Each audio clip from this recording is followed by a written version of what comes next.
Yes, when they came for Libya, we said nothing. When they came for Zimbabwe, sanctions Zimbabwe, we said nothing. When they came for South Africa, accusing South Africa for white genocide, we said nothing. African Union, SADC, and these regional bodies said nothing. When they came for Burkina Faso, we kept quiet, we said nothing. When they came for Nigeria, we are still silent. But when they came for you, there was nobody to say anything. So if we think we'll continue to be silent, all of us will be punished. All of us will be punished. The only voice of Africa is to unite and come together. Family, brothers and sisters, US has conducted deadly strikes in Nigeria. What does this mean? Is the US loving much Christians of Nigeria? Can US allow these Christians to get to leave Nigeria and to live in US? US love much Africans? What is behind these attacks? It's about oil. US is focusing on the oil of Nigeria. Nigeria, you are calling yourself, and we call you the giant of Africa. But right now, under the leadership of Bola Ahmed Tinubu, you are a giant of cowards. Because it's you, Nigeria, who's sent soldiers, troops, and jet fighters in Benin to protect democracy. But it's you, the same Nigeria, who are being bombed by US by failing to protect your citizens. Are you a giant of Africa? Or you are a giant of cowards? You cannot protect your civilian.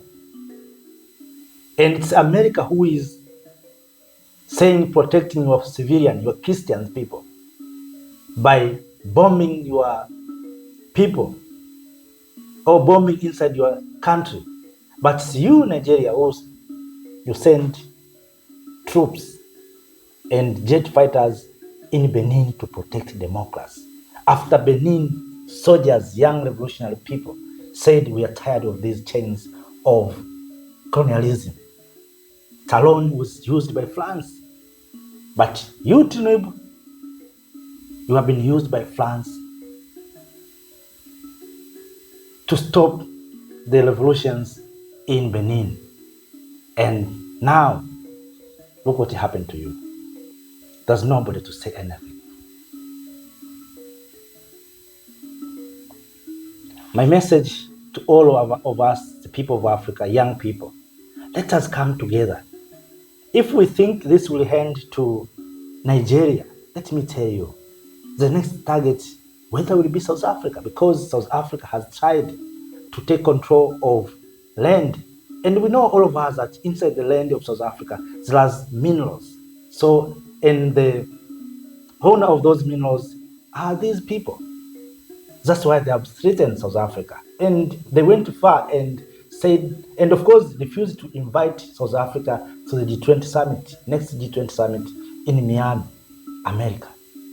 Why? Because South Africa wants to take control of its land, of its natural resources.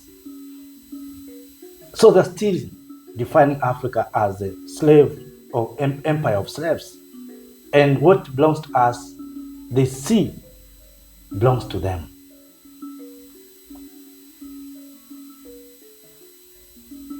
So if we don't unite, if we don't come together, we'll be punished one by one.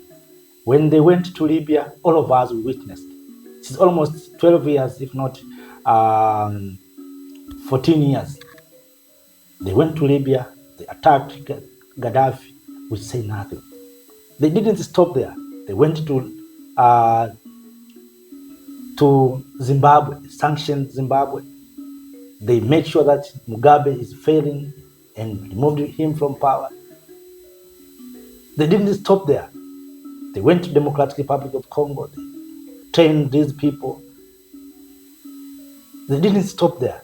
They went to Mozambique after discovered oil and natural gas. You see what happened to Mozambique. ISIS grown and emerged, starting fighting with the government. They didn't stop there. They went to Sahel. Look what's happening right now in Sahel. There's a time when things was too bad. People displaced. And for the good luck, when Traore and his counterpart came to power, they have tried to restore peace in Sahel. But they didn't stop there. They went to Sudan. They destabilized and distracted Sudan completely. As I speak to you now, Sudan is distracted completely. They didn't stop there. Now they're in Nigeria. And they will not stop there. They will go in other countries. As long as we don't unite, as long as we don't come together, as long as we don't decide to take destiny in our own hands, we'll continue to be punished.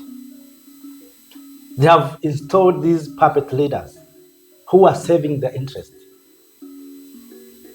Let me ask you, did you know where these strikes came from? Because we know that US has military bases in the African continent. Which basis has been used to strike Nigeria?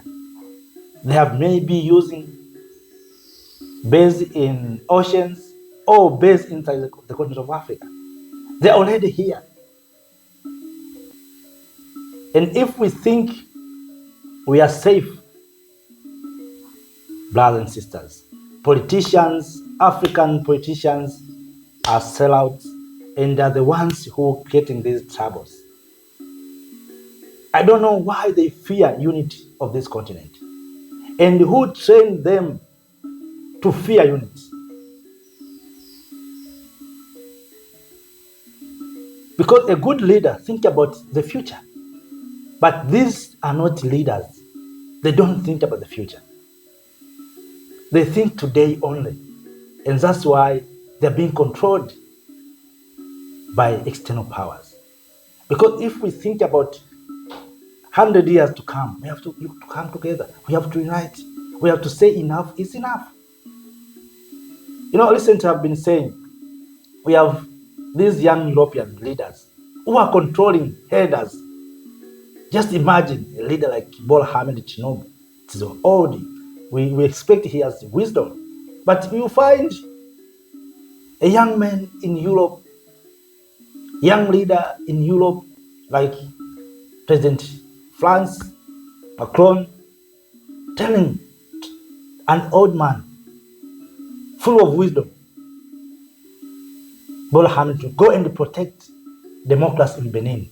But those people are not saying, go and protect your people against IS, maybe against Boko Haram. But they have been told, go and protect democracy. Doesn't it make sense? It doesn't make sense. We young people, the current generation, we have to do something. We have leaders like Traore. We have to demand unity among our countries. Let us, all of us, unite. We don't need to shout. We don't need to demonstrate. Let us unite one by one. Tell your friend, if you don't unite, they're coming after us. These politicians have different homes in different capitals. And that's why when they seek the land away from this continent, to seek treatment somewhere, when things change on the ground, they take their families. Even right now, their families are not here. Their families are in Europe. So Africa is a hunting ground. Is those who are in Africa are those who are supposed to face trouble. So we have to change those narratives. We have to change things on the ground. We should not allow this to continue. So, brothers and sisters, let us not speak for too long. I have spoken many things, but all in all, I have tried to record different video about this issue. The first video was this one. Watch also this one. I have recorded, but I say, let me record it again because it is paining and touching my heart. How is it possible US, far away from Africa, can come and bombs our territories and without being questions? And we say we are giant of Africa. Yes, so here we are. Greetings and welcome everyone, family, brothers and sisters. The giant of Africa, Nigeria, has been bombed by the United States of America. And Donald Trump says the US launched numerous deadly strikes on terrorists in Nigeria.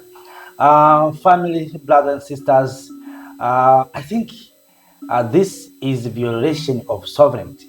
How is it possible that the US can conduct deadly strikes on territory of other country? Can US conduct strikes in Russia? Can US conduct strikes in China? Can US conduct strikes in India? Why in Nigeria? Because Nigeria and Africa in general, we are weak. We are weak, and that's why any country can decide whether to attack or not to attack. When we have been asking for political leaders, these leaders in the continent of Africa, to come together and unite, they thought maybe we want to take their power. No, we suggested or we argued and we advised them that unity will make us strong. We don't need external power to come and bomb terrorists. How sure are we that those who are being bombed are terrorists? But all in all, the target here is the oil. Nigeria, you have to give up your oil. Otherwise, you are going to be punished. Family, brothers and sisters, this will not end to Nigeria. If we think this is only for Nigeria, this will go to other countries. And I think the next one will be South Africa. Because America has accused South Africa for white genocide. You remember, till now, US refused to invite South Africa to attend the G20 in Miami next year. Also, after South Africa, US came to Nigeria and said there's Christian genocide in Nigeria. And that's why today we are witnessing the airstrikes or numerous deadly strikes on Nigerian people. Yes, US is targeting terrorists according to US. But if we are strong, we don't need US. We don't need other countries. My question, can Nigeria conduct airstrikes in the US to attack terrorists in the US? No. But it's Nigeria that sent troops in Benin to bomb army generals and army of Benin who tried to free themselves from colonial chains. Nigeria sent troops deployed troops by saying they're defending democracy. So if you, Nigeria, you cannot defend your people, and yet you are ready to send troops in Benin by saying you are defending democracy, what does Nigeria mean? So Nigeria is no longer a giant of Africa. Is a giant of cowards. Thank you, Africa. Mama Africa, oh, yeah. You make African great. Thank you, freedom. Thank you, Africa.